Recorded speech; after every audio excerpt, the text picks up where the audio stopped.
Вітаем, Саша. Вітаю. Саша, добрый день. И, Вітанне і адразу віншаванне з днём народзінаў табе ад усяго калектыву Белсаты і раніца. ад вясёлага да трошки сумнага. Ты адзін з тых пісьменнікаў, каго беларуская ўлада адзначыла крымінальным пераследам, як бы справы заводзілі, прыходзілі да блізкіх, да родных. Як што чуваць на гэтым фронце, як змаганне? Ну, яны час ад часу прыходзяць. Зноў там апошні раз да мяне чамусьці прыходзілі у сувязі з тым, што я таксама навучаўся ў ЕГУ. Там, напэўна, яны хацелі высветліць, што менавіта я рабіў у ЕГУ, хаця я адучыўся ў ЕГУ тады толькі першы курс, і потым яго зачынілі. У гэтым сэнсе яны там час ад часу нагадваюць, што памятаюць пра тое, што я займаюся літаратурай. Дык гэта, атрымліваецца, зусім нядаўна прыходзілі па ЕГУ, да? А яны, ну, вядома, што ты не знаходзішся зараз у Беларусі, то бок турбуюць блізкіх, так як звычайна гэта робяць, так? Наколькі гэта непрыемна, наколькі часта яны гэта робяць? Ну, вось час ад часу яны прыходзяць. Мы ведаем заўсёды, што гэта непрыемна, але мы жывем у такім, мне падаецца, сюррэалізму, што калі ты там пачынаеш размаўляць з роднымі пра тое, як гэта было, як быў новы ператрус. Я памятаю, што маці казала: ну, гэты раз добры ператрус быў. Ну, што пра гэта можна казаць, што ўжо гэты раз лепей, чым у мінулы. Дарэчы, гэта шмат хто адзначае, Саша, бо людзі кажуць: ты ж годна да нас паставіліся, то бок, ну, амаль не крыўдзілі, толькі зрабілі ператрус. Гэта, думаю, таксама беларуская мэта. А ці вы лічылі агулам з сям'ёй, колькі такіх ператрусаў у вас адбылося ўжо? Не лічылі.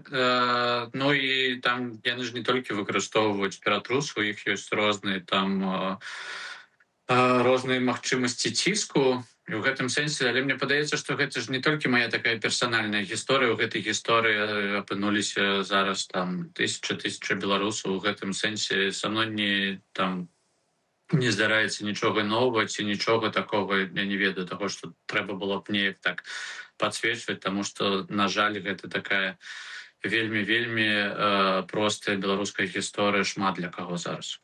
Саша, вось пра сюррэалізм. Ведаю, што пераследуюць якраз за кніжку «Чырвоны крыж». І вось тут у чым для мяне сюр. Здавалася б, арганізацыя, которая павінна там, не ведаю, ісці ў турмы, падтрымліваць палітвязняў. Зараз у Беларусі займаецца немаведама чым.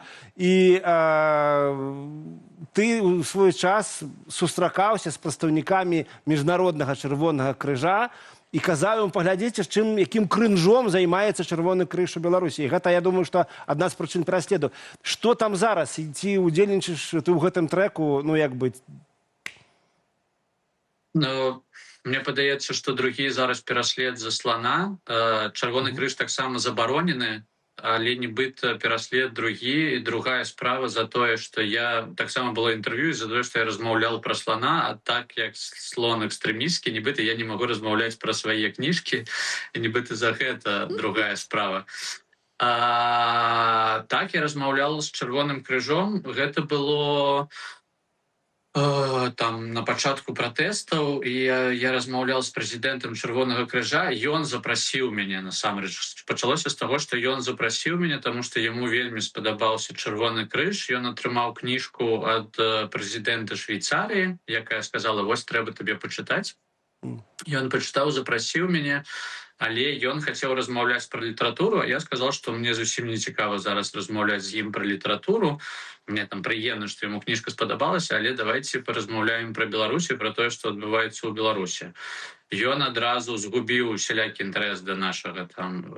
Мы дзесьці былі ў рэстаране, яны мяне запрасілі, яму адразу стала нецікава са мной размаўляць, таму што ён не хацеў размаўляць пра палітыку і пра Беларусь. І неяк я памятаю, што, ну, вось я казаў, што там трэба, не ведаю, там наведаць беларускія турмы, паглядзець, што адбываецца за кратамі. Ён адразу на гэта сказаў, што беларускі Чырвоны крыж не можа гэта зрабіць, што няма такога мандату у Чырвонага крыжа, каб заходзіць у турмы. І я быў да гэтага падрыхтавана, і мы прывялі да іх прыклад, што, напрыклад, у Бразілію, фавелы Чырвоны крыж заходзіў, глядзеў, што там адбываецца. У гэтым сэнсе мог бы захадзіць таксама ў беларускія турмы і таксама глядзець. Карацей, прэзідэнт яны адразу усялякі інтарэс да мяне згубіў. Болей таго, я пісаў тады ж адкрытыя лісты да яго, і яны у мяне павінны былі быць выступы ў Швейцарыі. Яны адмянілі гэтыя выступы і адмянілі мае выступы ў Жэневе, менавіта там у офісу гэтага Чырвонага крыжа, таму што ім вельмі спадабалася тое, што я напісаў кніжкі пра Чырвоны крыж, але не вельмі спадабалася то, што я напісаў у газетах пра Чырвоны крыж, і нібыта пра гэта яны не хацелі зусім размаўляць. І потым я сустракаўся таксама са Святланай Ціханаўскай. Мы сустракаліся з прадстаўнікамі Чырвонага крыжа, распавядалі ім пра тое, што робіць беларускі Чырвоны крыж. Яны на гэта казалі, што яны ніяк не могуць уплываць на арганізацыю, таму што Чырвоны крыж — гэта гарызантальная арганізацыя, нібыта ў іх няма ніякага ўплыву на беларускі Чырвоны крыж, што, канешне, не так. Але тым не менш мы ведаем, што па выніку гэтай гісторыі ў 23-м годзе ўсё ж такі міжнародная федэрацыя прыпыніла сяброўства беларускага Чырвонага крыжа і запатрабавала звольніць Дмітрыя Шаўцова пасля ягонай паездкі на акупаванай тэрыторыі ўкраіны і ўдзелу ў перамяшчэнні украінскіх дзяцей. Чаму вось, на твою думку, рэпрэсію ў Беларусі для такой рэакцыі не хапіла, і ці звальненне Шаўцова было тым максімумам, на які здольная федэрацыя міжнародная? Ну, мне падаецца, што яны, конечно, ім не хочацца, каб у іх былі ўсялякія скандалы. Гэты скандал з дзецьмі, гэта было тое, што ўжо немагчыма не заўважаць. Нібыта пратэсты ў Беларусі можна не заўважаць, і магчыма не заўважаць. А тут такая гісторыя, і пачалася вайна, і нібыта зусім нічога рабіць яны ўжо не маглі. Але, на жаль, ну, нібыта, калі мы пра гэта размаўляем, мы кажам пра тое, што ўвесь Чырвоны крыж такі. Канешне, не ўвесь Чырвоны крыж такі. Канешне, яны шмат робяць добрага, мы павінны гэта разумець. Але, на жаль, вось зараз такая арганізацыя, і мы разумеем, што да яе шмат пытанняў, і не толькі ў наш час, да яе заўсёды было шмат пытанняў да гэтай арганізацыі, таму што яна буйная, таму што яна намагаецца шмат каму дапамагчы, але пры гэтым ёсць шмат нейкіх патаемных і чорных старонак у гэтай гісторыі. Так, на жаль, тады да нас не прыслухоўваліся, і калі ў нас была размова ў Жэневе там з нейкімі прадстаўнікамі Чырвонага крыжа, было там, не ведам, мне было адразу зразумела, што ім не вельмі цікава ўвогуле займацца беларускім пытаннем. Ну вот, глядзі, Шаўцоў недавно сказаў, у беларускім Чырвоным крыжы 1 мільён чалавек.